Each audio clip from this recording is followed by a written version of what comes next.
Suara rentetan tembakan dengan peluru emas pun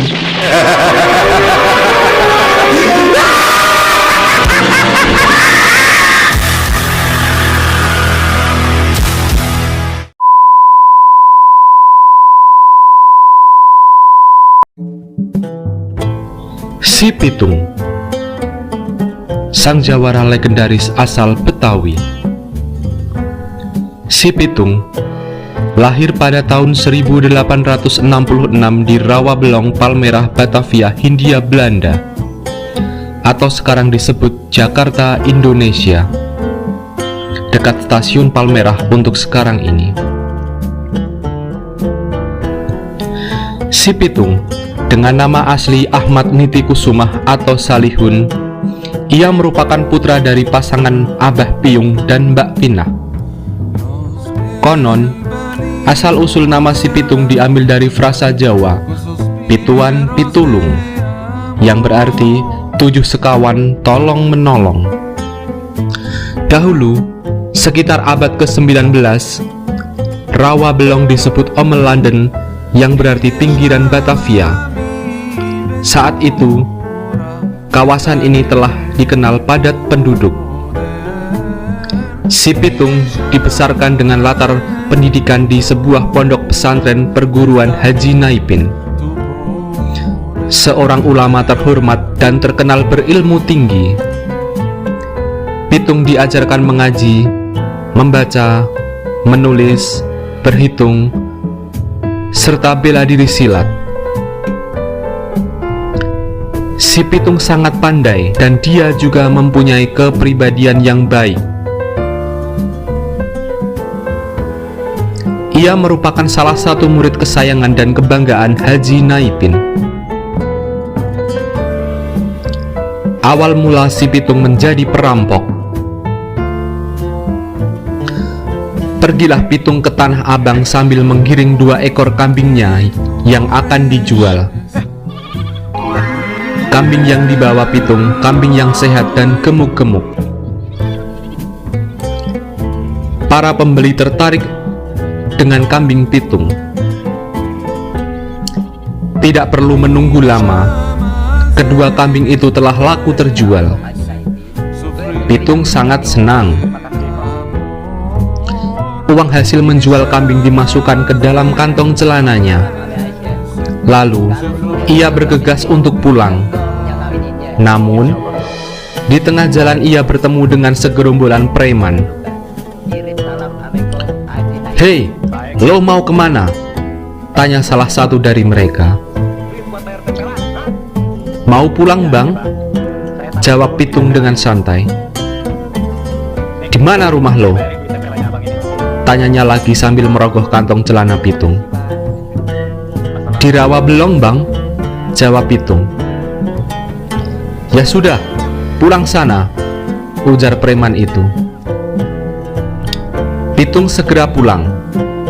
Pitung tidak sadar kalau uang di dalam kantongnya hasil menjual kambing ternyata sudah diambil oleh para preman tadi. Ketika Pitung sudah hampir sampai rumah, Pitung merogoh kantongnya bermaksud mengeluarkan uang dari hasil menjual kambingnya untuk diserahkan kepada babehnya. Namun, uang tersebut tidak ada. Pitung teringat ketika ia bertemu dengan preman dan dia diajak mengobrol. Salah satu dari preman mengambil uangnya dari dalam celananya. "Ah, bodoh banget sih gue, sampai nggak sadar preman." Preman tadi mengajak ngobrol, ujar Pitung menyesal. Pitung lalu kembali ke tempat pertemuannya dengan para preman. Para preman tidak mau mengaku telah mengambil uangnya. Mereka terus-menerus membantah. Akhirnya, Pitung mengeluarkan jurus bela dirinya. Ilmu yang didapatnya dari Haji Naipin sangat berguna pada saat seperti ini. Para preman akhirnya menyerah dan mengembalikan uang Pitung. Mereka lalu lari ketakutan. Pemimpin gerombolan preman yang bernama Rais sangat kagum dengan kehebatan ilmu bela diri yang dimiliki Pitung. Lalu, pemimpin preman mencari tahu tempat tinggal Pitung dan mendatanginya. Rais mengajak Pitung untuk bergabung dengannya untuk mencopet di pasar. Pitung sangat terkejut dan langsung saja menolaknya. Ilmu yang ia dapat dari pesantren tidak boleh untuk melakukan perbuatan yang tidak terpuji seperti itu. Pitung malah memberikan nasihat kepada mereka agar tidak lagi berbuat jahat kepada orang lain. Ia menasehatinya mereka agar membantu orang yang kesusahan. Mereka pun bingung. Bagaimana cara membantu orang-orang susah? Sedangkan mereka sendiri hidup serba kekurangan. Lalu, Pitung pun mencari cara. Akhirnya Pitung mendapatkan ide. Ia dan gerombolan preman itu akan mencopet dan merampok orang-orang kaya yang jahat dan sombong. Dan hasil rampokannya akan mereka berikan kepada orang-orang yang membutuhkan. Semenjak Pitung dan kawan-kawannya mulai beraksi, warga miskin sangat senang dan gembira. Kehidupan mereka berubah menjadi sedikit lebih baik. Meskipun Pitung seorang penyelamat bagi kaum miskin, ia tetap dianggap melakukan perbuatan yang tidak baik. Mengetahui semua hal itu, kompeni Belanda yang pada waktu itu berkuasa di Jakarta berusaha menangkap Pitung namun selalu gagal. Hati si Pitung geram sekali. Sore itu ia kembali melihat kesewenang-wenangan para centeng Babah Liem. Babah Liem adalah tuan tanah di daerah tempat tinggal si Pitung. Babah Liem menjadi tuan tanah dengan memberikan sejumlah uang pada pemerintah Belanda. Selain itu, ia juga bersedia membayar pajak yang tinggi pada pemerintah Belanda. Itulah sebabnya Babah Liem memperkerjakan centeng-centengnya untuk merampas harta rakyat dan menarik pajak yang jumlahnya mencekik leher. Si Pitung bertekad, ia harus melawan para centeng Babah Liem. Untuk itu, ia kembali berguru kepada Haji Naipin, gurunya dahulu. Haji Naipin berkenan untuk mendidik si Pitung kembali karena beliau tahu wataknya. Beberapa bulan kemudian, si Pitung telah menguasai segala ilmu yang diajarkan oleh Haji Naipin. Haji Naipin berpesan, "Ini golok gua ada isi. Pitung, aku yakin kau bukan orang yang Ini sombong. jimat, lu ikatkan di pinggang. Gunakan ilmumu untuk membela orang-orang yang tertindas. Jangan sekali-kali engkau menggunakannya untuk menindas orang Terima lain." kasih, Kong. Bismillahirrahmanirrahim. Si Pitung mencium tangan Haji Naipin lalu pamit. Ia akan berjuang melawan Babah Liem dan centeng-centengnya. "Lepaskan mereka!" teriak si Pitung ketika melihat centeng Babah Liem sedang memukuli seorang pria yang melawan mereka. "Hai anak muda, siapa kau berani menghentikan kami?" tanya salah satu centeng itu. "Kalian tak perlu tahu siapa aku, tapi aku tahu siapa kalian. Kalian adalah para pengecut yang bisanya hanya menindas orang yang lemah," jawab si Pitung.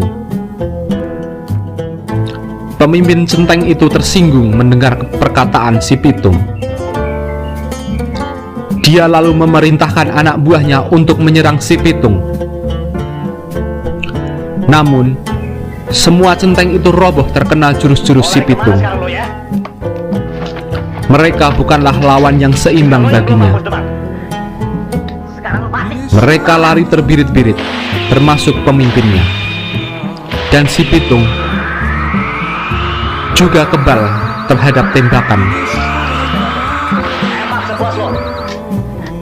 Sejak kejadian dengan para centeng Babah Liang, si Pitung memutuskan untuk mengabdikan hidupnya bagi rakyat jelata. Ia tak tahan menyaksikan kemiskinan mereka, dan ia muak melihat kekayaan para tuan tanah yang berpihak kepada Belanda. Pemerintah Belanda dan para tuan tanah mulai geram dengan ulah si Pitung. Apalagi banyak perampok lain yang bertindak atas nama si Pitung. Padahal mereka bukanlah anggota dari si Pitung. Pemerintah Belanda kemudian mengeluarkan perintah untuk menangkap si Pitung. Meskipun menjadi buronan, si Pitung tidak gentar. Ia tetap merampok orang-orang kaya yang jahat dengan cara berpindah tempat agar tidak mudah tertangkap. Si Pitung adalah jawara Betawi yang terkenal ilmu kanuragannya dan mempunyai jimat sakti yang selalu dibawanya. Dengan mempunyai jimat itu, si Pitung kebal peluru dan dapat menyerap energi lawan-lawannya. Seolah-olah lawannya itu tidak melihat keberadaan si Pitung. Saat itu, aksi Pitung benar-benar membuat repot pemerintah kolonial di Batavia. Berbagai macam strategi dilakukan pemerintah Belanda untuk menangkapnya hidup ataupun mati. Pokoknya, Pitung ditetapkan sebagai orang yang kudu dicari dengan status penjahat kelas wahid di Betawi. Komponi bakal kasih persen besar. Dalam sejarah Belanda yang ditulis oleh Margaret van Til 1996 dari Hindia Belanda 1892, pemerintah Hindia Belanda melalui Adolf Wilhelm Verbond Hine atau lebih dikenal dengan nama Scout Hine, seorang kepala polisi, membuat operasi penangkapan Pitung. Akhirnya, Scout pun berhasil menangkap Pitung bersama kawanannya di kampung Kebayoran.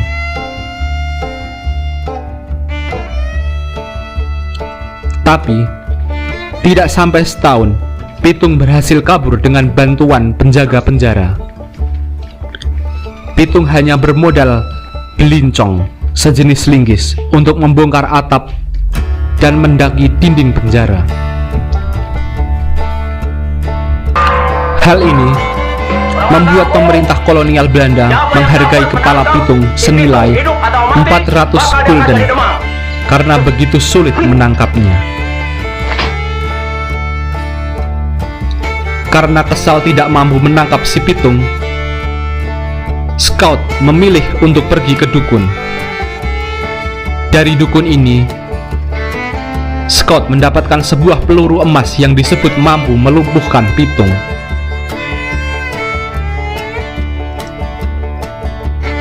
Tapi tindakan Scout yang datang ke dukun malah mendapat kecaman dari penasehat pemerintah Hindia Belanda. Scout kemudian mendapatkan informasi bahwa Pitung berada di kampung bambu yang berada di antara Tanjung Priok dan Mr. Cornelis, Jatinegara. Pitung pun dengan cepat berpindah dan berhasil ditemukan di Tanah Abang.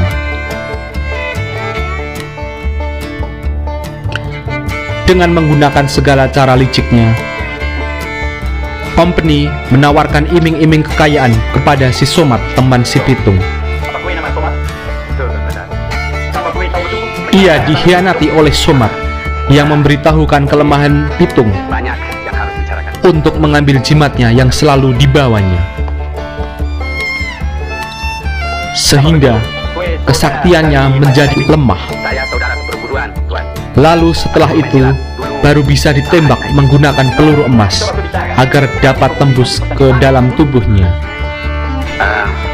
Menurut hitung-hitungan, si Pitung hari apesnya habis lohor sampai maghrib. Dan kalau bisa, Tuan Besar mesti curi jimatnya dulu. Kesal karena tak bisa menangkap si Dan Pitung, Tuan Besar mesti cari pemerintah teror dari Belanda emas. menggunakan cara yang licik.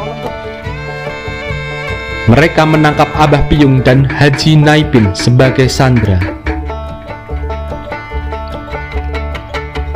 Salah satu pejabat pemerintah Belanda yang bernama Scott Heine mengumumkan bahwa kedua orang tersebut akan dihukum mati jika si Pitung tak menyerah. Gue tahu sendiri ya. Berita itu sampai juga ke telinga si Pitung. Ia tak ingin ayah dan gurunya mati sia-sia. Ia lalu mengirim pesan kepada Scott Heine. Si Pitung bersedia menyerahkan diri jika ayah dan gurunya dibebaskan. Scott Heine menyetujui permintaan si Pitung.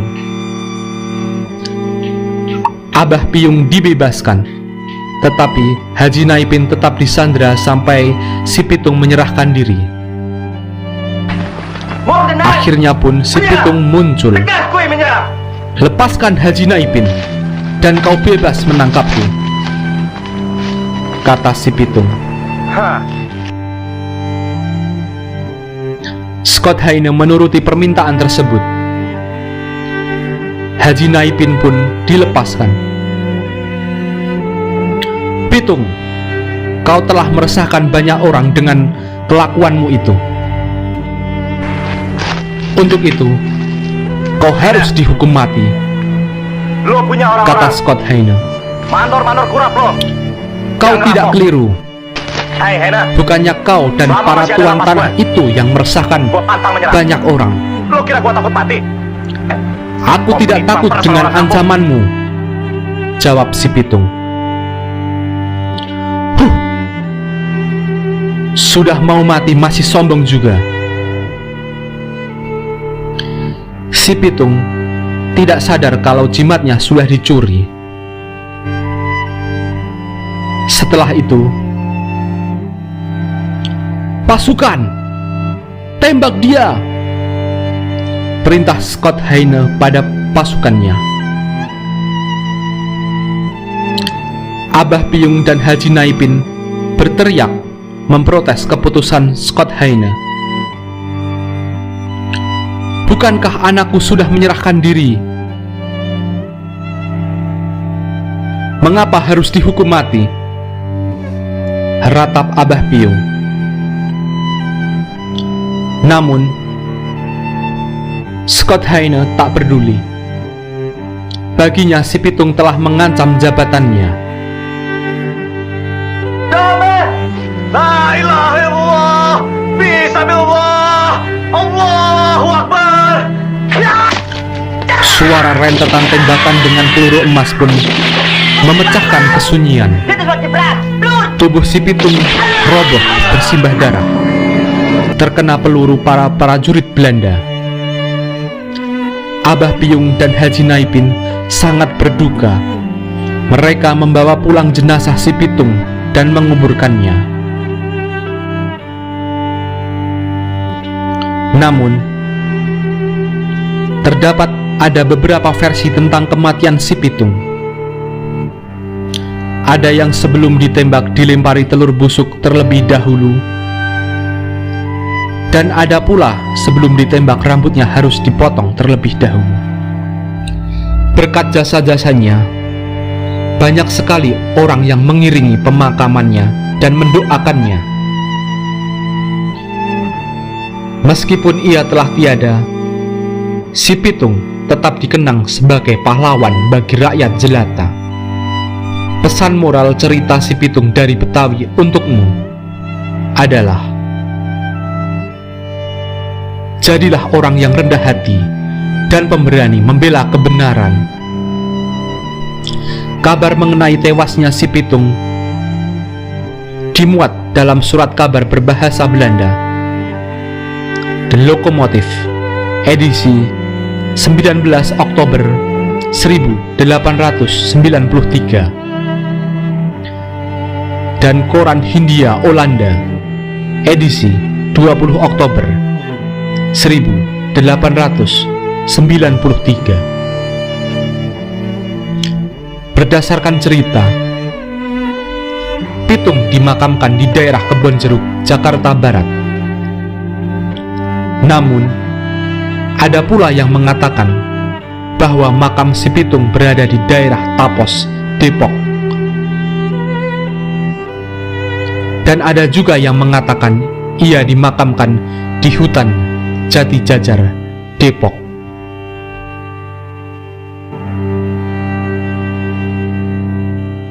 Terima kasih Bang Pitung. Jasamu akan selalu kami kenang selamanya.